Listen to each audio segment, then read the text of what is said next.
You are a nobody. Don't pretend you matter. My mom said. Honestly, we forget you exist half the time, my brother added. So I clinked my fork against my glass and said, this won't take long. Just 3 sentences. By the second my mom's face had gone pale. They called it brunch, but let's be honest, it was just Sunday lunch with champagne glasses and sharper insults. I was sitting at the long oak table, the sunlight glaring off the polished surface, when my mother, Diane, leaned back with her mimosa and said it words she had probably rehearsed 100 times. You are a nobody, Claire, she said casually, as if commenting on the weather. Across from me my younger brother Kyle smirked and added, honestly we forget you exist half the time. I tapped my fork gently against my glass. The sound was sharp in the thick silence that followed. Everyone looked at me, expecting a meltdown or maybe some desperate plea, but I didn't flinch. I had learned a long time ago that reactions were just weapons in the wrong hands. This won't take long, I said, voice steady. Just 3 sentences. Their faces twitched with curiosity, irritation. I reached into my bag, pulled out a plain black folder, and slid it across the table with 2 fingers. No speeches. No scenes. Just a quiet little offering on the altar of their arrogance. Diane hesitated before opening it. Kyle stopped chewing mid-bite. Mark, my mother's second husband, leaned in like he expected to see concert tickets. By the time Diane reached the 3rd page, her face had gone pale. Mark's chair scraped loudly against the floor as he stood up. Kyle just froze, forks suspended in mid-air. I smiled faintly. It was finally beginning. My name is Claire Morgan, but in my family I was little more than a shadow. If you asked my mother Diane, she would probably describe me as quiet or difficult, labels that made it easier for her to justify the way she treated me. If you asked my brother Kyle, he might not even remember I was there at all. Growing up, our house looked perfect from the outside. A neat lawn, smiling family photos in the foyer, matching sweaters at Christmas. But behind closed doors, it was a different story. It was a world where attention was currency, and I was always broke. Kyle, 2 years younger than me, was the golden boy. He could break a window and be called spirited. I once spilled a glass of juice and was sent to my room for being careless and dramatic. Diane loved telling people Kyle was full of life while I was so serious all the time. There was one day I remember more clearly than the others. I had won a small art contest at school, a certificate and a ribbon. I came home beaming, proud in a way I rarely allowed myself to feel. I showed Diane the certificate. She barely glanced at it before saying, "You really should focus more on science. Art won't get you anywhere." 2 days later, Kyle brought home a participation ribbon for Best Listener in kindergarten. Diane framed it and put it in the hallway. Moments like that seem small on their own, but they pile up quietly, like snowdrifts against a locked door. Year after year the message became clear: you are less, you are secondary, you are invisible unless you are useful. Holidays were the worst. Kyle would open gift after gift: electronics, video games, designer clothes. I would get practical things: socks, notebooks, sometimes items that looked suspiciously re-gifted. Once, I received a coffee mug that said "World's OK's daughter." I was 16. At family gatherings, Diane would boast about Kyle's bright future, about his natural charisma, while I sat at the edge of the room, smiling politely and pretending it didn't sting. If I dared to speak up, I was told I was jealous. If I stayed quiet, I was called ungrateful. Over time, I learned to make myself smaller, to take up less space, to lower my expectations to the bare minimum. Love wasn't unconditional in our house. It was a prize you had to win, and I was never fast enough, loud enough, or shiny enough to claim it. My father, Richard, was the only one who saw me not the perfect version Diane demanded, but the messy, curious, stubborn person I really was. He helped with homework, listened when I rambled about books, and never once made me feel like a burden. But even that small light would be snuffed out. At 12 years old, I learned just how easy it was for the people you trusted to rewrite your entire world and erase the parts that mattered most. It happened on an ordinary Saturday afternoon. I was sitting on the living room floor, eating a bowl of dry popcorn and flipping through channels without really watching anything. Kyle was upstairs playing video games. Diane was scrolling on her phone, her face illuminated by the blue light of the screen. Then without warning she muted the television and turned to me. Her voice was unnervingly calm. "I need to show you something," she said. Even at 12, I knew that tone. It was the same one she used when a neighbor's dog had been hit by a car, or when she talked about layoffs at work. Serious. Final. She held out her phone. On the screen was a single text message. "If you take her, I'll kill you both." The sender's name was listed as my father's. I stared at it, my heart stuttering in my chest. The world seemed to tilt sideways. Diane knelt beside me, placing a heavy hand on my shoulder. "You need to understand what kind of man he really is," she said, voice low and urgent. "I've protected you for years. I just didn't want you to be afraid." She rubbed my back like a mother comforting a child after a nightmare. Except this time she was the one who had summoned the nightmare into the room. I wanted to scream, but it couldn't be true. That my father, gentle, steady Richard, would never send something so vile. But the message was right there, glaring at me from the screen. I didn't cry. I just sat there stunned as Diane spun the story that Richard had always been unstable, that she had fought for full custody to save me, that he was a threat lurking just beyond the edge of our lives. By Monday, she had already filed the paperwork. Custody revoked. Visitation rights stripped away. My father, who once spent hours building model rockets with me in the garage, was suddenly a ghost. There were no more calls, no visits, no letters, just silence, and I was told, over and over, that I should be grateful. Grateful to be safe, grateful to be free. But deep down, buried under the fear and confusion, a small voice whispered, "Something isn't right." It would take years before I had the courage to listen to it. The older I got, the louder the questions became. At first, I shoved them aside. It was easier to believe Diane's version of the story than to confront the possibility that everything I had been told was a lie. It was easier to tell myself that memories of my father's kindness were just wishful thinking. That maybe I had imagined the way he used to listen, really listen, when I spoke. But doubts have a way of growing, even in the darkest soil. In college, I would hear my friends talk about their dad's small stories, silly memories, and something inside me would ache. A feeling like grief, sharp and raw, for a man who is still alive but might as well have been buried. The message Diane showed me haunted my thoughts. It didn't fit. My father had cried during Pixar movies, for heaven's sake. He wore safety goggles just to hang Christmas lights. How could that man have written something so violent, so cruel? I told myself to let it go, to move on, to be grateful, just like Diane had taught me. But the questions wouldn't die. One night, after a particularly bad day, a promotion at work ignored by my family, another passive-aggressive dinner where I was asked if I was still doing that little office job, I found myself staring at my phone. Without thinking too much before I could talk myself out of it, I typed a message to the only number I still remembered by heart. "Hi, I don't know if this is still your number, but I wanted to say hello, Claire." I hit send, heart pounding. 15 minutes later, my phone buzzed. "Claire, I've been waiting 10 years for this." That was all it took. The walls I had carefully built around the truth began to crack. We agreed to meet 3 days later at a park halfway between our cities. Neutral ground. Public. Safe. I was terrified he would look different. Harsher. That my memories would crumble when faced with the real man. But when I saw him sitting there on the bench, coffee in hand, wearing the same worn leather jacket he used to wear on chilly mornings, I knew. It wasn't my memories that had been wrong. It was everything else. We sat on that park bench for hours, the cool autumn air swirling around us. At first we spoke about nothing. The weather, his job, books, safer ground, but eventually I asked the question that had haunted me for a decade. "Did you send that message?" He didn't flinch. He didn't protest. He simply shook his head and said, "No, Claire, I never would." He didn't cry. He didn't try to beg for my forgiveness. He just looked at me the way he used to steady certain sad.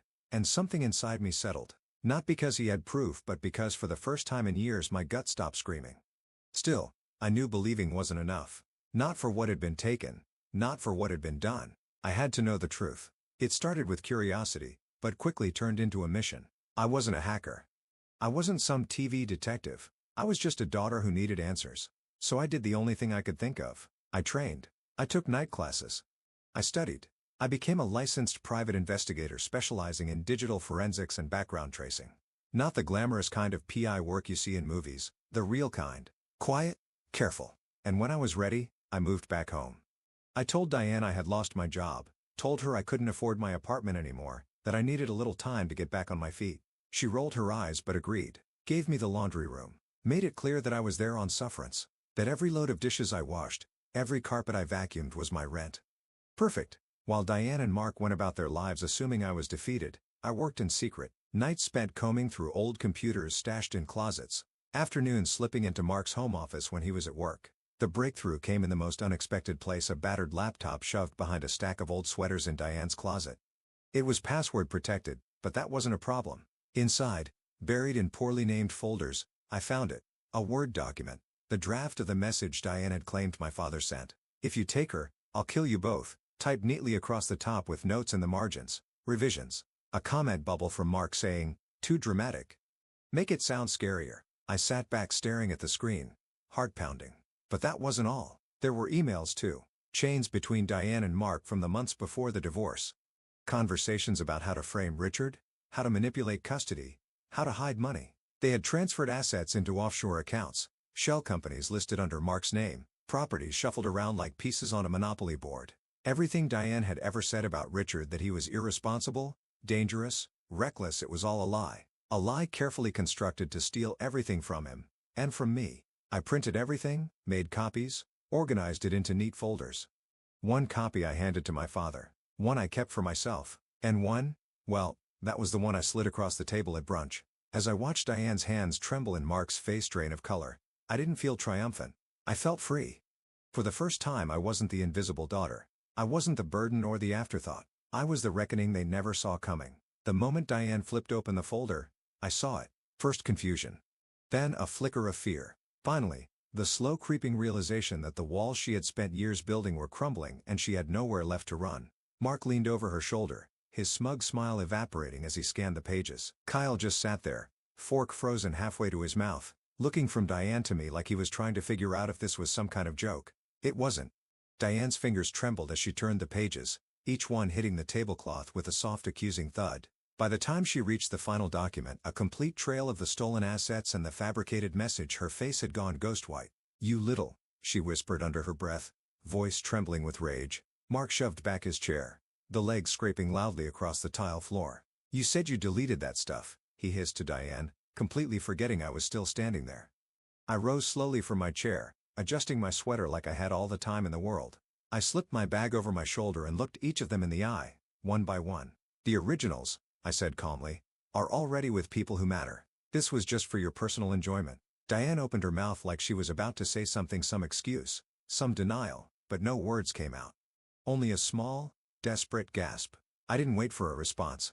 I turned and walked out of that house without a second glance. No shouting, no tears, just the truth, laid bare, like a wound that had finally been exposed to daylight. I didn't even bother to grab my coat.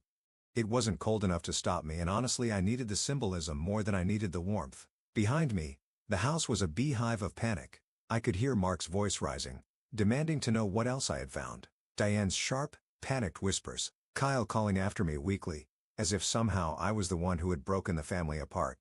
But I knew better. They had shattered it themselves long ago. I had only pulled back the curtain. Later that night my phone buzzed with a series of frantic messages. From Kyle, "What the hell did you just do?" Then, "Mom's freaking out. Mark's yelling. They won't tell me anything." From Diane, just one line. "You're not done. Don't think you're done." I smiled at the screen, the kind of smile that comes from a deep, exhausted peace. They thought they could control the story, that they could control me, but the truth was out now, and it was just getting started. The silence after I walked away was almost louder than the shouting I had left behind. For the first time in years, I didn't feel guilty for it. I checked into a small short-term rental on the other side of town under a different last name. Nothing flashy, just enough distance to breathe while the blast radius unfolded. 2 days later my father knocked on the door. He didn't say hello. He just stood there, a thick envelope tucked under one arm, a tired but genuine smile on his face. "I got the call," he said simply. "It's happening." The lawyer had filed everything: a petition to reopen the custody case, charges to pursue financial fraud, a motion to clear his name. It was already moving forward faster than either of us had dared to hope. I let him inside, made 2 mugs of tea, and we sat on the worn couch like it was the most normal thing in the world. "Do you want to know how I found it all?" I asked, after a while. He nodded, his hands wrapped around the mug like it was the only thing anchoring him. So I told him not every detail, not yet, but enough. When I finished he just shook his head slowly and said, "You didn't have to do this." I met his eyes, steady and clear. "I didn't do it for you," I said. "I did it for me." Meanwhile, back at Diane's house, the fallout had begun. The legal notice arrived in a thick formal envelope. Certified mail. Signature required. I wasn't there to see it, but I heard from a neighbor Diane screamed when she read it loud enough for half the block to hear. Mark tried to act unaffected, but his name was all over the documents. Kyle kept texting me, desperate, confused. "You don't have to do this," he said. "We can fix this," he begged. But they didn't understand. This wasn't something broken that could be patched over with apologies and fake tears. This was justice finally coming home. And I wasn't going to stop it. I used to think closure would look like a grand confrontation, a courtroom showdown, a public apology, a sweeping moment of redemption. But real closure, it turns out, is quieter. It's choosing yourself over the people who never really chose you. It's waking up in the morning and realizing you don't owe anyone an explanation for existing. In the weeks that followed, Diane's world unraveled exactly the way you'd expect when someone builds their life on lies. So legal summonses, frozen accounts, friends and neighbors quietly pulling away once the truth started to leak out. Mark tried to separate himself from the disaster, but the paper trail was too clear, too damning. Kyle's sweet, clueless Kyle kept sending me messages for a while. Half-hearted apologies mixed with angry accusations. He never quite decided whether I was the villain or the victim. Eventually the messages stopped. The house where I had once slept in a laundry room was put up for sale. Quietly, desperately, like they could erase the history written in every cracked tile and faded photograph, I didn't feel triumph. I felt free. For the first time in my life, I wasn't trapped in someone else's narrative. I wasn't the invisible daughter or the backup plan. I was just me. I rebuilt my life slowly, carefully. I started my own consulting business using the skills I had sharpened in the shadows. I rented a small, sunlit apartment with real wood floors and windows that looked out over a park instead of a driveway. My father and I had coffee every Sunday, no longer strangers tethered by old wounds, but two people building something new, something honest. It wasn't perfect. Healing never is. But it was real. And that was enough. If you're listening to this and you've ever felt invisible, ever been made to believe that your worth depends on someone else's ability to see it, hear me now, you matter. Your voice matters. The truth, no matter how long it takes to surface, matters. You don't have to carry their lies forever. You don't have to keep proving yourself to people who are committed to misunderstanding you. Sometimes, the best revenge isn't anger, it's peace. It's building a life so full, so genuine, that they can no longer touch it. And if you're ready to start writing your own story, one where you are the main character, I'm right here with you. If this story resonated with you, please like, share and comment below. Your story deserves to be heard too. And remember, sometimes the quietest victories echo the loudest.